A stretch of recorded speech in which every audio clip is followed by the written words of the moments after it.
the works team had entered.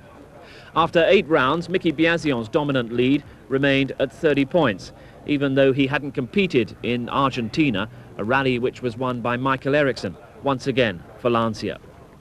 And that brought the field to one of the most famous events on the World Championship calendar, the Thousand Lakes Rally in Finland, quite similar in character to the forthcoming Lombard RAC, always fast, always very closely fought.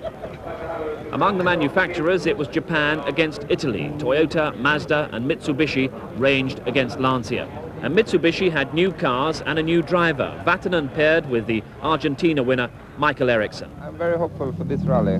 I have a good feeling for the new Mitsubishi. And, well, I can't tell you so much more. Its handle's very predictable because it's big and slightly heavy, but the good side of that is that it's very stable and doesn't make any nasty moves suddenly. I don't think it's fair to compare the cars. All I can say is I have a good feeling for the new car here now. Flies very well indeed and lands well too. The acrobatic qualities of a car have always been important to Vatanen, and he set about flinging the Mitsubishi around the forests of Finland, 500 kilometers of forest gravel stages. And both he and Eriksson were well placed early on to profit from any Lancia problems, and they soon had them. Definite problem for the Corsica winner Didier Auriol, limping through the stage with collapsed suspension. Problems for Mazda, who'd withdrawn from the championship in order to develop a quality machine fit to beat the best, but more work was needed. Mikkola was out after only 5 stages. Now, last year's Thousand Lakes developed into an epic battle between Alain and Kankkunen, and as this year's event settled down, the same pattern emerged. Kankkunen ahead over the swooping, dangerous jumps that so typify the event. But Alain was charging, and he's closed to within 5 seconds. Perhaps the Finn's greatest hero is Vatanen, and he was still in touch in 3rd.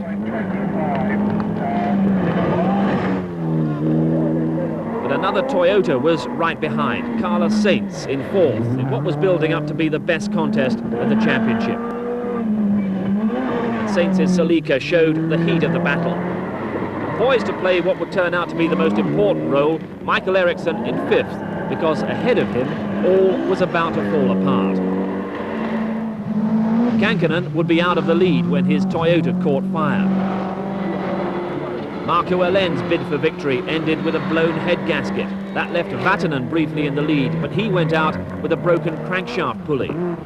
So Carlos Sainz disputed the lead with Michael Eriksson. Toyota versus Mitsubishi, and for a while that assumed the same quality as the earlier battle between Kankkunen and Alain. So often the Thousand Lakes is the preserve of the Finnish drivers. To see a Swede contesting the lead with a Spaniard was a rare thing. Here's the Swede, Eriksson, promoted from 5th to 2nd by the extraordinary sequence of events of the previous few stages. Then he took control himself and moved the Mitsubishi past the Toyota and into the lead, but it was still very close. The other challenges were distant. This is the leader's namesake, Kenneth Eriksson, who eventually would get 4th place, but a fair way back. Michael Eriksson had hit the front with 20 stages left. Coming to the end of the 2nd leg, Sainz was hanging on behind and seemingly saving himself for a big effort on the tough final day.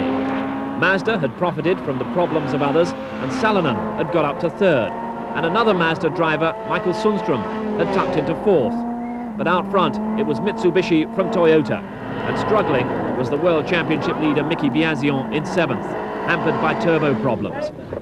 But before the end of the day, the main issue was decided. Carlos Sainz, trying just a little too hard, had gone off the stage, rolled the Toyota. He'd kept going, but had lost almost 4 minutes to Eriksson.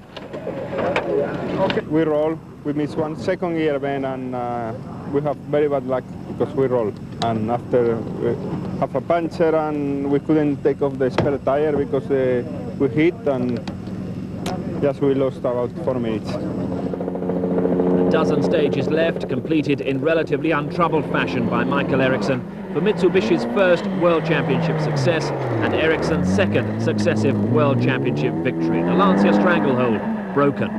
2nd place for Mazda, Timo Salonen. Carlos Sainz with a Toyota, still flapping bodywork, and he recovered to take 3rd. And the next significant finisher was the 6th place man and World Championship leader, Mickey Biazion. A modest entry then headed down under for the inaugural Australian rally, won by Toyota with Juha Kankkunen. That had no great effect on the World Championship table as the competition headed for the Rally d'Italia, or San Remo, as it's better